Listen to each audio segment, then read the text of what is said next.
ओम शांति। सालों पहले गोमथा गांव में रहने वाला एक किसान काफ़ी दुखी था। वो अपने जीवन की छोटी छोटी परेशानियों को लेकर उदास रहता था और अपने दुख के बारे में लोगों को बताता फिरता था। एक दिन उसे किसी ने सलाह दी कि तुम गौतम बुद्ध के पास चले जाओ, वे तुम्हारी समस्याओं का कोई ना कोई हल जरूर निकाल देंगे। उस व्यक्ति की बात सुनते ही दूसरे दिन वो किसान सीधे महात्मा बुद्ध के पास पहुंच गया। गौतम बुद्ध के पास पहुंचकर उन्हें प्रणाम करते हुए उसने बताया कि मैं एक किसान हूँ और मैं खेती करके जीवन यापन करता हूँ। मैं यहाँ अपनी समस्याओं का समाधान लेने के लिए आया हूँ। दरअसल कई बार हमारी फसल अच्छी होती है तो कभी बिल्कुल भी नहीं होती। इससे मैं बहुत परेशान हो जाता हूँ।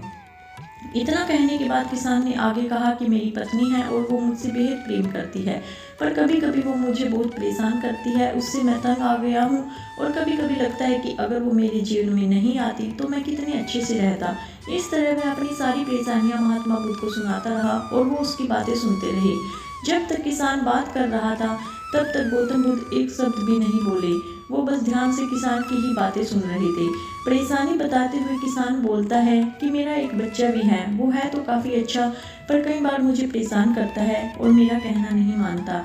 उसके ऐसे अव्यवहार से मुझे लगता है कि वो मेरा बच्चा नहीं है। ऐसा कहते हुए किसान अपनी सारी परेशानी को बताता गया। इस तरह किसान ने अपने जीवन का सब कुछ जो उसे सताता था और दुखी करता था वो गौतम बुद्ध को बता दिया। अब किसान के पास उन्हें बताने के लिए कुछ भी नहीं बचा और उसका मन काफ़ी हल्का हो गया। महात्मा बुद्ध से सब कुछ कहने के बाद वो उनसे अपनी परेशानियों के समाधान की उम्मीद लगाए बैठा था। काफ़ी देर तक गौतम बुद्ध के जवाब का इंतजार करने के बाद बेसब्र होकर किसान ने ऊंची आवाज में महात्मा बुद्ध से पूछा, क्या आप मेरी समस्याओं को लेकर कुछ नहीं कहेंगे? महात्मा बुद्ध इस बात पर किसान से कहते हैं कि आपके जीवन में जितनी कठिनाइयां हैं उतनी हर किसी के जीवन में होती हैं और सबको अपनी छोटी समस्याएं भी बड़ी लगती हैं। आपके जीवन में कोई ऐसी समस्या नहीं है जो दूसरों को ना हो। हर व्यक्ति को अपने जीवन में सुख दुख का सामना करना पड़ता है। हम चाहे जितनी भी कोशिश कर ले, लेकिन हमारे जीवन में सुख और दुख दोनों आएंगे ही आएंगे।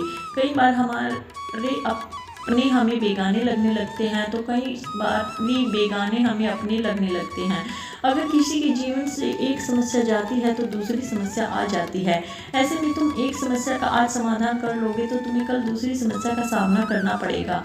यही जीवन का एक अटल सत्य है।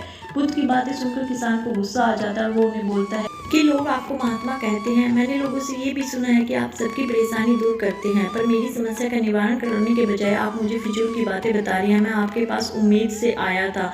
महात्मा बुद्ध को इतना कहकर किसान वहां से जाने लगता है। तभी उससे भगवान बुद्ध कहते हैं कि तुमने जो समस्या बताई है उनका मैं समाधान नहीं कर सकता, पर मैं तुम्हारी दूसरी समस्या का निवारण कर सकता हूँ। बुद्ध की बातें किसान हैरान हो गया और बुद्ध से कहता है कि मैंने जो समस्या बताई उसके अलावा मुझे कोई और समस्या नहीं है, और है भी तो मुझे उसका ज्ञान क्यों नहीं? बुद्ध उनसे कहते हैं कि आपकी समस्या यह है कि आप नहीं चाहते कि आपके जीवन में किसी तरह की समस्या हो।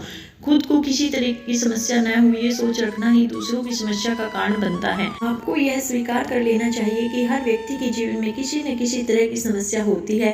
ये सोचना छोड़ दो कि आप इस दुनिया के सबसे दुखी इंसान हो। आपको अपने आसपास के लोगों को देखना चाहिए, क्योंकि बाकी लोग भी किसी न किसी चीज से परेशान और दुखी हैं। जीवन में सुख और दुख आकर ही रहेंगे, उसे कोई नहीं बदल सकता। बस तुम्हें दोनों ही स्थिति में खुद को काबू में रखना होगा। इससे दुख का असर तुम पर ज्यादा नहीं होगा। ऐसे में तुम्हें यह सोचना छोड़ना होगा कि तुम्हारे जीवन में समस्या न हो, तभी तुम हर समस्या का आसानी से सामना कर पाओगे। बुद्ध की बातें सुनकर किसान उनके पैरों में गिर गया और उनसे माफी मांगने लगा। वो समझ चुका था कि महात्मा बुद्ध उससे क्या कहना चाह रहे हैं। कहानी से सीख, हमें अपनी छोटी छोटी परेशानियों के लिए किसी से शिकायत नहीं करनी चाहिए, बल्कि उन परेशानियों का खुद से सामना करना चाहिए। ओम शांति।